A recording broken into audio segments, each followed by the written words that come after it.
Upstart Auto Retail. So please direct your attention to the screen for a short video message from our lead sponsor.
So please join me in welcoming to the stage retired tennis player, author, podcast host, and the director of the Dealer Success at Upstart, Danielle Mills Walden.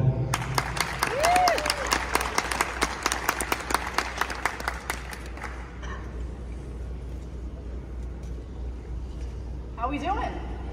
Doing good? Yeah. All right, I am so excited to be here to kick off Digital Dealer Tampa and be here with all of you. You're in this room right now because you want to be the best. If anybody in this room wants to be an average dealer with average results and a mediocre team, I would recommend just getting out of this room right now. We are here right now because we want to be elite, and you've invested to come to this conference so that you have the tools and technology to take your teams to the next level. Who else wants to be elite in here? You guys want to be elite? Yeah. So with all that being said, let's get into it. Who is this?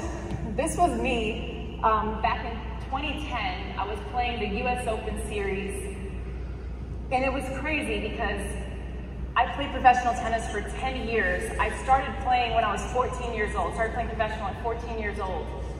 During this time, I was competing with the likes of Venus and Serena Williams, Maria Sharapova, Naomi Osaka. During this time in my life, I was traveling all over the world, probably like 36 weeks a year, all over the world, competing with the best of the best. And at this point in my life, I never thought that I'd end up in the automotive industry. Just like a lot of you, I stumbled upon this. But everything changed for me when I suffered a career-ending injury. I was playing a tournament in Mexico, and I ended up hurting both of my knees and had to get double knee surgery. That was the first time that I experienced the type of obstacle and adversity that caused me to think, like, what am I gonna do next? That's when the idea was planted. So I did what everybody does when they get injured. They rehab, they go through all the necessary things, and I continued to play, but it just didn't feel the same. I started having a lot of pain. And then something else happened. A year after that, I was playing a different tournament in Costa Rica. I went to bend over to pick up my racket, and I couldn't get up. It turned out, just with that little movement, I ended up herniating 3 discs in my back. So a combination of the knee injury and then the back injury, that's when I knew that I needed to do something different. So what happened was, I ended up deciding that I'm gonna retire from the sport that I love so much.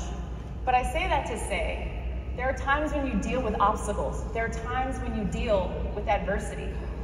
And you have to figure out, how am I gonna approach this? Am I gonna look at it like a setback, or I'm gonna look at this as an opportunity to pivot and to change? So we're gonna talk about the adversity that you guys have experienced. You guys have been dealing with some serious obstacles over the past couple of years. With the pandemic, the fact that there was no inventory, you guys were selling vehicles before they even got to your showroom floor, all of it. And you guys were forced to have to adjust to this type of environment.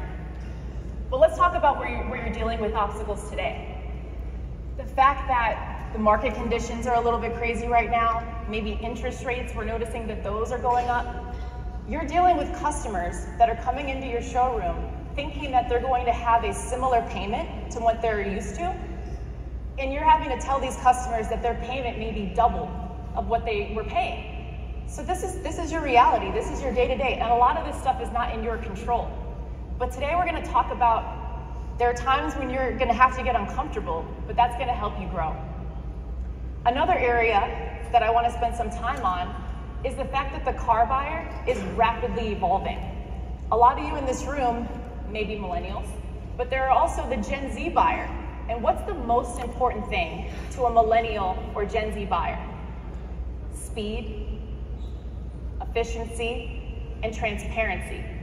If you can deliver that with your process, you're gonna be able to cater to this type of buyer. That actually trumps price. So if you can have an extremely fast process that is very, very efficient and very transparent, you're gonna be able to cater to this type of buyer. And if you don't believe me, we all shop on Amazon, right? We all have Amazon Prime.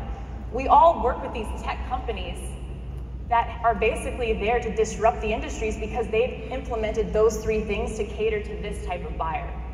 So think about your own dealership, think about your own processes. Are you being fast? Are you being efficient? Are you being transparent? Those are the areas that matter the most.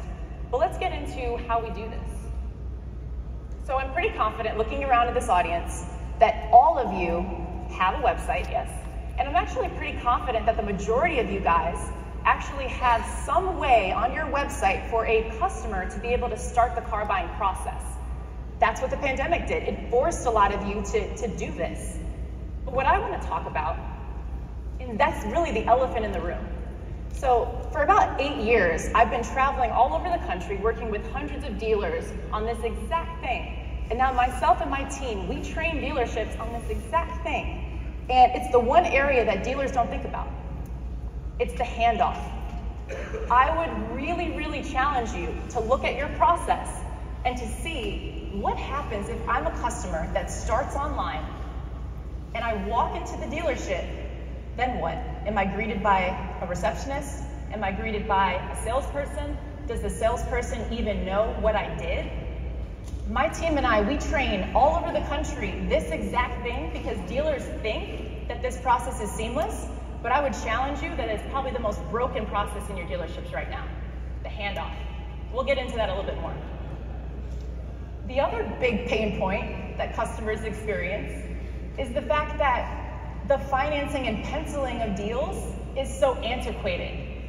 I'm pretty confident that in this room, there are still dealerships that present pencils on paper. We need to come up into 2023 and be able to present things digitally. Whether it's an iPad, whether it's a tablet, being able to present the information on a device allows that customer to trust what they're seeing. If we're still using paper and we're still going back and forth between the desk and the salesperson, going back and forth, that causes customers to lose confidence in your dealership, lose confidence in your salesperson, lose confidence in your process. So we're gonna dissect all of that too. And then lastly, price transparency. We have to stop saying that we're transparent in this industry, but we're not being transparent. Over the past 6 months, my husband and I, we've purchased 6 vehicles for a different business. But the experience that we've had with dealers in Florida and other markets has been so painfully awful. And I work in this industry, I'm here with you guys, because the price that's on a dealership's website was not the price that I'm seeing sitting in the showroom floor. Whether I'm financing, whether I have a trade, whether I'm paying cash, the price that I'm seeing online needs to be the price that I'm paying in the showroom floor. We have to stop saying we're transparent when we're not. If you want to have the tools and the solutions to be transparent, or if you really want to capture the buyer that is the millennial buyer, the Gen Z buyer, they're not going to want to negotiate with you because the price you're showing them, if it matches up with the price that they're going to pay, they'll do it. We have to change that with this industry. We really, really need to change that. But let's talk about how we can do this. So the answer is basically what you guys are probably gonna think I'm gonna say is digital retail, but that's not the answer. Digital retail has been the buzzword for the past 5 years at this event and all over the industry. But what I'm here to talk to you about is connected retail. How do we meet customers where they are? How do we ensure that if I'm the type of customer who wants to be assisted 100% of the way, your process allows that to happen for me. But if I'm the customer who wants to be left alone and to be able to go through the process on my own, your solutions and technology need to allow me to do that. So we need to meet customers where they are. We need to be where the customer is. And how we do this is a couple different ways. So if I'm your customer and I go onto your website, I pick a vehicle out, I start playing with my payments, maybe I put my trade in there, but maybe I get distracted. I put my phone down. But maybe I just so happen to be in your market a couple days later and I walk into your dealership. If your salesperson doesn't greet me with some sort of technology to acknowledge the steps that I've taken to get to that point, you are missing out on an experience that will change that customer's life. They've never had a dealership do this for them. So really analyze your process, analyze your systems to see, am I doing this? Now, what if I'm in the showroom floor, I'm in the showroom, and I need to leave?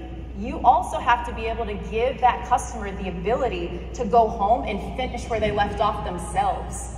So it's connected retail, it's full circle, it's omni-channel, we've talked about it. It's full circle.